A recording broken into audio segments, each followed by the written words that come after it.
Hey guys, it's Omer from MMOs.com with another quick weekly news recap of all major MMO news and announcements for the week ending March 21st, 2016. The first bit of news this week comes from Tree of Savior. Remember last week we talked about the game's lengthy 3-month early access period followed by a public open beta? Well, it looks like IMC Games backpedaled on that after player outrage. So they did something quite peculiar. They allowed their players to actually vote for a release schedule, and players overwhelmingly voted for a 1-month early access period for all pre-order bundles starting on March 29th, which is next Tuesday. The regular open beta server should be getting exactly 1 month later, so that is the end of April. So instead of selling tiered pre-orders for tiered 1 to 3 month early access periods, every pre-order package, no matter which one you buy, includes 1 month of early access and then various cash out bundles. I think it's a much better system, as before a 3-month wait time between free users and paying users just felt like way too much. I'm glad they allowed their player base to actually vote on the issue, as it tells us they're open to player feedback, something I like to see more and more game companies do. I'm moving right along. Probably the weirdest news you've heard in a long time. Jagex is in negotiations to sell itself to a Chinese mining company.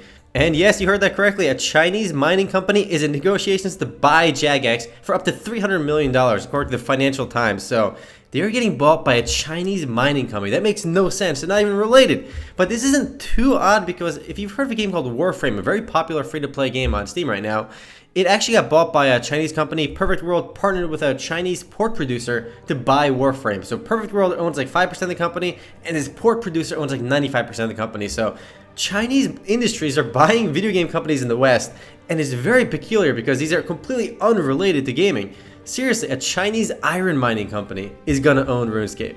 And it looks like they're trying to diversify from like real life mining to virtual mining in RuneScape.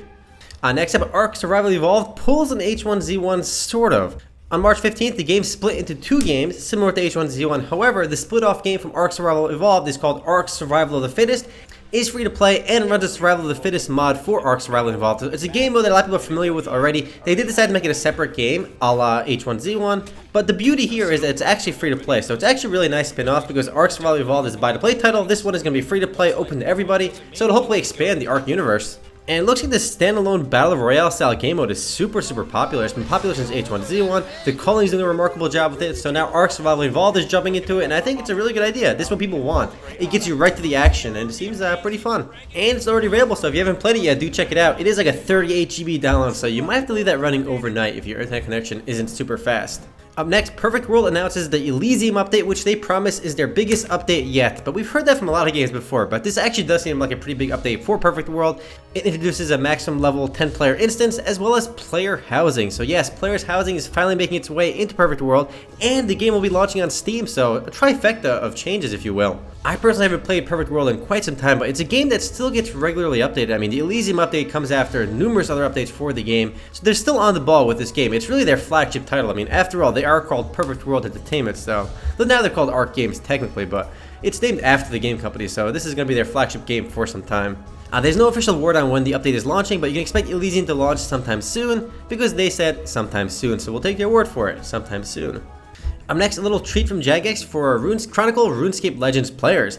Anyone that made a closed beta account for the game can start playing the open beta a few days earlier. The official open beta begins on March 23rd, but anyone again that made a closed beta account can start playing right away. Closed beta users also get access to an exclusive card back, an exclusive title, an emblem, and 2,000 copper coins. So if you have a closed beta account, even if you never played, you get these bonuses and can start playing right away. Expect a first look video somewhat soon. Next up, some good news for Gunz the Duel fans. Massingsoft, the same company that picked up Gunz the second duel once Maya shut down, has brought back Gunz the Duel, the first game in South Korea. So yes, Gunz the Duel has risen from the dead, but in South Korea only right now. Western users can probably look forward to a Western relaunch of Gunz the Duel as well. I mean, Massingsoft is already running the English version of Gunz 2, so why not bring back the first version? So I suspect we have some good news to look forward to, and hopefully we can do another Sunday Funday video, this time for Gunz the first duel. We did one for the second duel, but I think a lot of us old school Gunz fans prefer the jankiness of the first game. But yeah, this is all speculation right now because they haven't announced the relaunch of the Western version, but I expect it should come. And moving right along, Blade & Soul Silverfrost Mountains expansion arrives later this spring.